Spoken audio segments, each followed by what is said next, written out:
500 বছরের পুরনো ঐতিহ্যের শহর ইস্পাহান, যেখানে ইউনেস্কো ওয়ার্ল্ড হেরিটেজ সাইটের ঠিক পাশেই আছড়ে পড়েছে আমেরিকা ইসরায়েলি জোটের মিসাইল। শতাব্দীর পর শতাব্দী ধরে সগৌরবে দাঁড়িয়ে থাকা পারস্য সভ্যতার এই নিপুণ কারুকাজ এখন ধ্বংসের আতঙ্কে।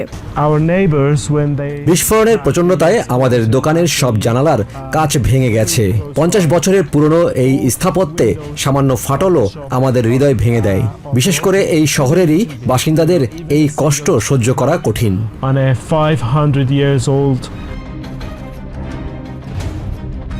নকশি জাহান স্কোয়ারের বিখ্যাত বাজার এখন স্থবির। হাতে বোনা কার্পেট কিংবা প্রাচীন কালামকারী শিল্পের পসরা সাজিয়ে বসে থাকলেও নেই কোনো ক্রেতা। যুদ্ধের দামাদায় জনশূন্য এই বাজার এখন কারুশিল্পীদের জন্য কেবলই এক দীর্ঘশ্বাসের নাম। মানুষ কেনাকাটা করতে আসছে না, ফলে আমাদের কোনো আয় নেই। এর বাইরেও এক ধরনের মানসিক চাপ কাজ করছে।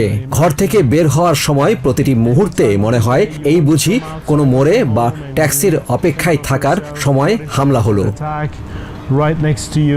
সাফাভিদ রাজবংশের স্মৃতিবিজড়িত এই এলাকাটি এখন ধ্বংসস্তূপের খুব কাছে। কার্পেট ব্যবসায়ী আলী বরদবার এখনো শিউরে ওঠেন সেই রাতের কথা মনে করে, যখন তার চোখের সামনেই প্রাচীন মসজিদের গম্বুজ থেকে খসে পড়ছিল অমূল্য সব টাইলস।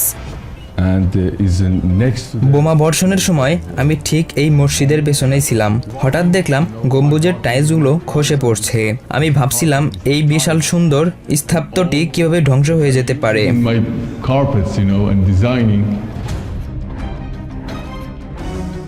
গত 9 মার্চ ইস্পাহানের প্রাদেশিক গভর্নর কার্যালয়ে চালানো ওই হামলায় কেঁপে ওঠে পুরো শহর। দীর্ঘ কয়েক দশকের উত্তেজনার পর গত 6 সপ্তাহের পাল্টাপাল্টি হামলায় ঝুঁকিতে পড়েছে ইরানের কয়েক হাজার বছরের ইতিহাস।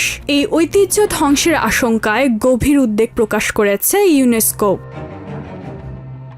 যুদ্ধবিরতির মেয়াদ শেষের দিকে হলেও শান্তি ফেরার কোনো সুনির্দিষ্ট বার্তা নেই, বরং ইসলামাবাদের অনুষ্ঠিত আলোচনা ব্যর্থ হওয়ায় নতুন করে সংঘাত শুরুর আশঙ্কায় দিন কাটছে এই অঞ্চলের মানুষের। ইস্পাহানের কারুশিল্পীদের প্রার্থনা, রাজনীতি আর যুদ্ধের বলি না হোক মানুষের পরম মমতায় গড়া এই ইতিহাস। ইশরাত জাহান, TVN 24 news desk. New York থেকে সম্প্রচারিত TVN 24 টেলিভিশন বিশ্বজুড়ে বাঙালির কণ্ঠস্বর।